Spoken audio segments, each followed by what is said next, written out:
How to use helping verbs in English. Helping verbs বা auxiliary verbs ইংরেজি বাক্যে প্রধানত ভার্বকে সাহায্য করার জন্য ব্যবহৃত হয়, যেগুলো টেন্স, মুড বা ভয়েস বোঝাতে ব্যবহৃত হয়। হেল্পিং ভার্বস তিনটি প্রধান ক্যাটাগরিতে ভাগ করা যায়, যেমন প্রাইমারি অক্সিলারি, মোডাল অক্সিলারি বা সেমি মোডালস। চলুন এগুলোর ব্যবহার উদাহরণস্বরূপ শেখা যাক। প্রাইমারি অক্সিলারিজ, যেখানে আমরা বি, ডু, হ্যাভ এই সমস্ত ভার্বকে ব্যবহার করে থাকি। বি ভার্ব বর্তমানে, অতীতে বা ভবিষ্যতে কোনো অবস্থা বা ক্রিয়া বোঝাতে ব্যবহৃত হয়। স্ট্রাকচার হয় এই রকম: subject, be verb plus complement বা ভার্ব প্লাস আইএনজি।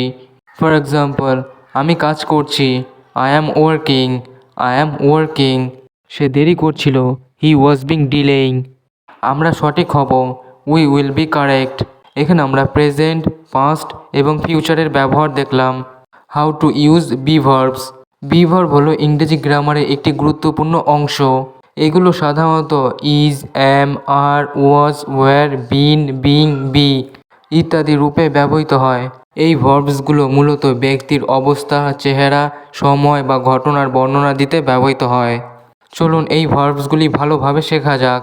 প্রেজেন্ট টেন্সে বি ভার্বের ব্যবহার। এখানে আমরা ইজ, অ্যাম, আর এদেরকে ব্যবহার করব।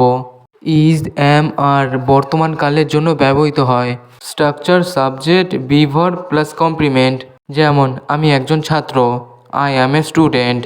I am a student. এখানে অ্যাম সিঙ্গুলার সাবজেক্ট আই এর জন্য ব্যবহৃত হয়। সে সুন্দর, she is beautiful. She is beautiful. She হলো আমাদের মেয়েদের ক্ষেত্রে ব্যবহৃত হয়। ইজ দ্য থার্ড পার্সন সাবজেক্টের জন্য ব্যবহৃত হয়।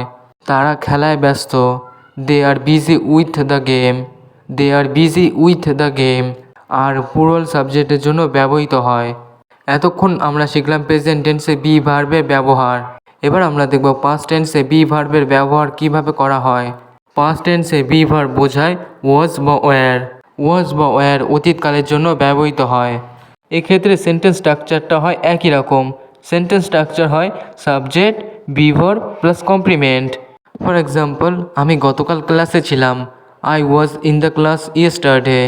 I was in the class yesterday. Was singular সাবজেক্টের জন্য ব্যবহৃত হয়, এটা আপনাকে মনে রাখতে হবে। তারা স্কুলে ছিল, they were at school. They were at school. Were plural সাবজেক্টের জন্য ব্যবহৃত হয়। সে অসুস্থ ছিল, হি was sick. He was sick. এখানে হি অর্থে আমরা কোনো ছেলেকে বুঝিয়েছি। এবার আমরা দেখব ফিউচার টেন্সে বি ভার্বকে কীভাবে ব্যবহার করা হয়। এখানে আমরা উইল বি বা শ্যাল বি ব্যবহার করতে পারি। উইল বি বা শ্যাল বি ফিউচার টেন্সের জন্য ব্যবহৃত হয়। স্ট্রাকচার সাবজেক্ট প্লাস উইল বা shall plus be plus complement. আমি আগামীকাল বাড়িতে থাকব, I will be at home tomorrow. I will be at home tomorrow. আমরা তোমার সাথে থাকব, we shall be with you.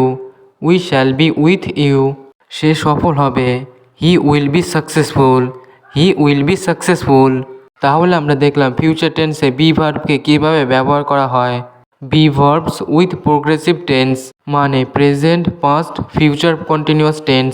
Progressive বা কন্টিনিউয়াস টেন্স বোঝাতে বি ভার্বস এবং মূল ভার্বের সাথে আইএনজি যুক্ত হয়। ফর এক্সাম্পল, আমি পড়াশোনা করছি, I am studying. I am studying. এটা প্রেজেন্ট কন্টিনিউয়াস টেন্স। এখানে বি ভার্ব বলতে আমরা অ্যামকে ব্যবহার করেছি এবং স্টাডি হচ্ছিল আমাদের মেন ভার্ব। যেহেতু কাজটা প্রোগ্রেসিভ চলছে তাই আমরা আইএনজি যুক্ত করলাম। সে কাজ করছিল, he was working. He was working. এটা পাস্ট কন্টিনিউয়াস টেন্স। এখানে বি ভার্ব বলতে এখানে ওয়াজকে ব্যবহার করা হয়েছে। ওয়ার্ক হলো আমাদের মেন ভার্ব। যেহেতু কাজটা প্রোগ্রেসিভ চলছিল তাই আমরা ভার্বের শেষে আইএনজিকে যুক্ত করলাম। তারা খেলতে থাকবে, they will be playing. They will be playing. এটা future continuous tense. Future continuous টেন্সে আমরা উইলের পর বিকে বসিয়ে ভার্বের শেষে আইএনজিকে যুক্ত করতে হয়। এবার আমরা শিখব প্যাসিভ ভয়েসে বি ভার্বকে কীভাবে ব্যবহার করা হয়। প্যাসিভ ভয়েসে বি ভার্বসের এবং মূল ভার্বের পাস্ট পার্টিসিপল ফর্ম ব্যবহৃত হয়। স্ট্রাকচার হয় এই রকম: subject, be verb plus past participle. For example, চিঠিটা লেখা হয়েছে, the letter is written. The letter is written. এখানে সাবজেক্ট হলো দ্য লেটার, ইজ হলো আমাদের বি ভার্ব আর রিটেন হলো আমাদের রাইটের থার্ড ফর্ম। আরেকটা উদাহরণ দেখা যাক। বইটি পড়া হচ্ছিল, the book was being red, the book was being red. এটি পাস্ট কন্টিনিউয়াস প্যাসিভ, কাজটি সম্পূর্ণ হবে, the work will be completed, the work will be completed. এখানে ফিউচার টেন্সে আমরা প্যাসিভ করতে উইল বিকে ব্যবহার করব এবং ভার্বের পাস্ট পার্টিসিপল ফর্মকে বসালাম। এবার আমরা শিখব কোশ্চেন এবং নেগেটিভ সেন্টেন্স তৈরি করতে কিভাবে বি ভার্বকে ব্যবহার করা হয়। কোশ্চেন্স স্ট্রাকচার হবে এইরকম, be verb plus subject plus complement, আর শেষে আপনাকে একটি ইন্টারোগেটিভ সাইন অবশ্যই দিতে হবে। ফর এক্সাম্পল, সে কি বাড়িতে? Is she at home? Is she at home? এখানে ইজ হলো আমাদের বি ভার্ব, শি হলো আমাদের সাবজেক্ট, অ্যাট হোম হলো আমাদের কমপ্লিমেন্ট, আর শেষে আপনাকে একটি ইন্টারোগেটিভ সাইন দিতে হবে। এবার দেখা যাক নেগেটিভ সেন্টেন্স কিভাবে তৈরি করা হয়। স্ট্রাকচার হবে এইরকম, subject be verb plus not plus complement. যেমন আমি খুশি নই, I am not happy, I am not happy. এখানে আই হলো আমাদের সাবজেক্ট, অ্যাম হলো আমাদের বি ভার্ব, যেহেতু এটা নেগেটিভ আছে তাই আমাদের নটকে বসাতে হবে, আর হ্যাপি হলো আমাদের কমপ্লিমেন্ট। এবার আমরা শিখব rules for using be verbs. Subject অনুযায়ী সঠিক বি ভার্ব নির্বাচন করুন, সিঙ্গুলার এবং প্লুরালের সাথে সঠিক ফর্ম ব্যবহার করুন, টেন্স অনুযায়ী বি ভার্বের পরিবর্তন হয়, প্যাসিভ ভয়েস এবং কন্টিনিউয়াস টেন্স তৈরিতে বি ভার্বস অপরিহার্য। এগুলো আপনাকে সবসময় মনে রাখতে হবে। এবার প্র্যাকটিস টিপস দেখা যাক। প্রথম টিপস হলো ছোট সেন্টেন্স দিয়ে শুরু করুন, বিভিন্ন টেন্সে বি ভার্বস ব্যবহার অনুশীলন করুন, নেগেটিভ এবং প্রশ্ন তৈরি করে সঠিক ব্যবহার শিখুন। এবার আমরা শিখব ডু এর ব্যবহার। ডু সাধারণত প্রশ্ন এবং নেগেটিভ সেন্টেন্স এবং জোর দেওয়ার জন্য ব্যবহৃত হয়, আর সেন্টেন্স স্ট্রাকচার হয় এইরকম, subject do does did subject অনুসারে প্লাস বেস ভার্ব। যেমন তুমি কি বই পড়ো? Do you read books? Do you read books? আমি কাজ করি, I do work, I do work. সে আমাকে সাহায্য করেছিল, he did help me, he did help me. এবার আমরা দেখব হ্যাভের ব্যবহার। হ্যাভকে ব্যবহার করা হয় প্রেজেন্ট পারফেক্ট বা পাস্ট পারফেক্টে, আর স্ট্রাকচার হয় এইরকম, subject have has had plus past participle form. For example, আমি খেয়েছি, I have eaten, I have eaten.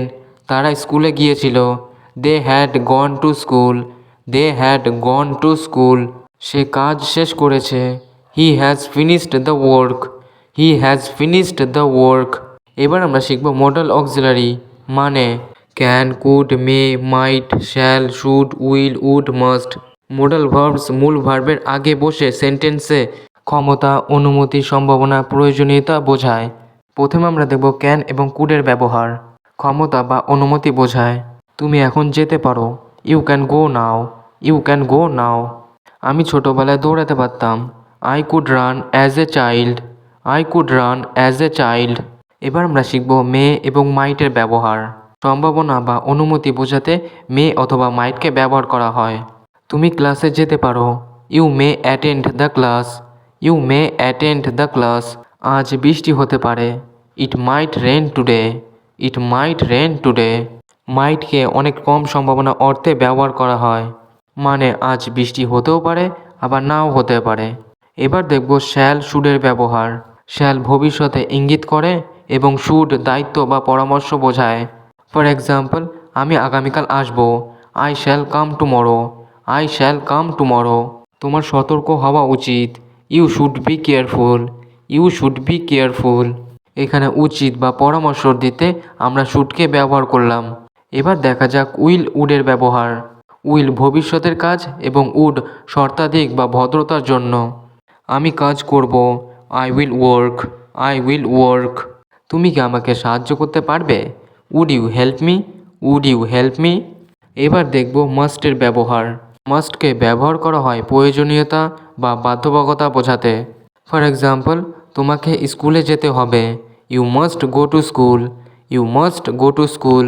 তাকে নিয়ম মেনে চলতে হবে, he must follow the rules, he must follow the rules. এবার আমরা শিখব সেমি মডালস, যেমন ought to, used to, need to, dare to. এদেরকে আমরা সেমি মডালস বলে থাকি। প্রথমে আমরা দেখে নিই অট টু এর ব্যবহার। অট টুকে আমরা ব্যবহার করে থাকি নৈতিক দায়িত্ব বা প্রয়োজন বোঝাতে। তোমার বাবা মাকে সম্মান করা উচিত। You want to respect your parents. You want to respect your parents. Use টুকে ব্যবহার করা হয় অতীতে নিয়মিত অভ্যাস বা অবস্থা বোঝাতে। যেমন সে ছোটবেলায় খুব খেলতো। He used to play a lot. He used to play a lot. Need টুকে ব্যবহার করা হয় প্রয়োজন বোঝাতে। তোমার বাড়িতে থাকা প্রয়োজন। You need to stay home. You need to stay home. Rules for using helping verbs. Primary auxiliary tense এবং ভয়েস পরিবর্তনে সাহায্য করে। মোডাল ভার্বস কখনো একা ব্যবহৃত হয় না, এগুলোর পরেই মূল ভার্ব বসে। সেমি মোডালস প্রধানত নির্দিষ্ট কিছু পরিস্থিতিতে ব্যবহৃত হয়। মোডাল অক্সিলারিজ এর পরে সর্বদা বেস ফর্ম বসে। ভিডিওটি এখানেই শেষ করছি। যদি ভিডিওটি ভালো লেগে থাকে লাইক এবং সাবস্ক্রাইব করতে ভুলবেন না। আর হ্যাঁ, বন্ধুদের সাথে শেয়ার করুন, যাতে আপনার সাথে বন্ধুরা ইংলিশ প্র্যাকটিস করতে পারে। Keep learning, keep practising, keep growing. See you in the next video. Bye by.